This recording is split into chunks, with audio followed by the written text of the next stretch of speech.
Alors bien sûr, tout cela serait parfait dans le monde du manège enchanté. Malheureusement, la réalité est un petit peu plus compliquée. Et pendant ce temps, eh bien oui, les avis divergent. Alors, comment est-il possible, par exemple, que deux études contrôlées randomisées avec toute leur belle méthodologie, puis bien codifiées, puissent aboutir à des résultats un peu différents, très différents, voire même contradictoires? Alors voici d'abord la réponse clean, la réponse naïve, diront certains.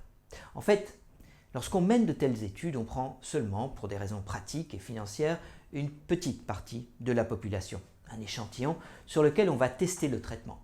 Par contre, on va considérer que les résultats seront, eux, applicables à la population dans son entièreté.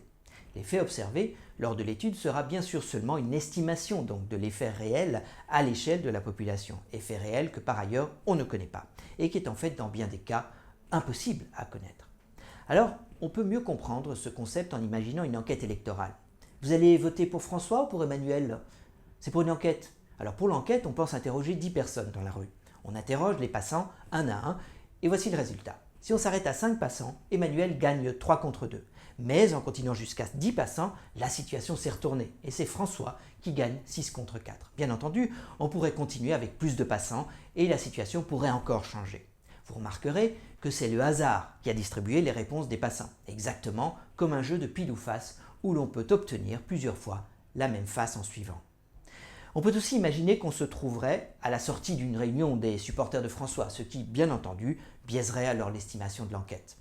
Et donc, par le seul fait du hasard, lorsqu'on prend seulement un échantillon de la population, on peut arriver à des réponses parfois très différentes et qui ne reflètent pas la vraie réponse donnée par la population dans son entièreté. En fait, jusqu'à ce qu'on ait interrogé toute la population, la situation peut encore changer. Bien qu'après avoir accumulé les réponses de plus de passants, la certitude devient plus grande et l'incertitude, quant à elle, s'amenuise. C'est une situation similaire à l'annonce progressive des résultats lors d'une soirée électorale. Dans ce genre de situation, on pourra produire une estimation de l'effet qui est accompagnée d'un intervalle appelé marge d'erreur ou encore intervalle de confiance qui exprime l'incertitude restante. Et ce qui reste d'incertitude dépend de la part de population totale qu'on a interrogée. On sait que la réponse exacte, l'effet réel, se trouve quelque part dans cet intervalle. Et on mentionne l'intervalle comme une manière d'exprimer le degré de confiance qu'on peut avoir dans le résultat de l'enquête. Alors, plus la marge d'erreur est petite, plus la réponse sera précise. Autrement dit, plus l'étude est petite, plus la réponse sera-t-elle imprécise par le fait du hasard seul, et plus l'intervalle de confiance sera grand.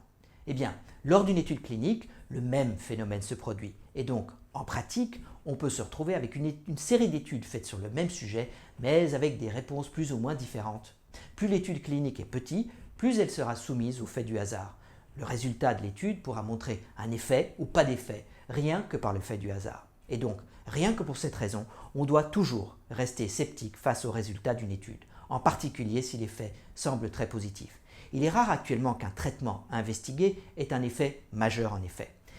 Bien entendu, il y a bien d'autres raisons pour lesquelles les mêmes questions aboutissent à des réponses différentes, notamment les problèmes involontaires ou même volontaires, un euphémisme en fait pour fraude, dans la conduite de l'étude.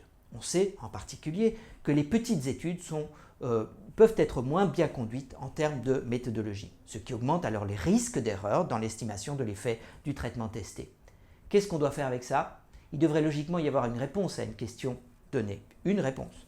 Comment la trouver? Alors, oui, la première chose à faire pour avoir une idée est de choisir une grosse étude, randomisée, contrôlée, dont on peut voir dans le rapport publié qu'elle a été bien conduite.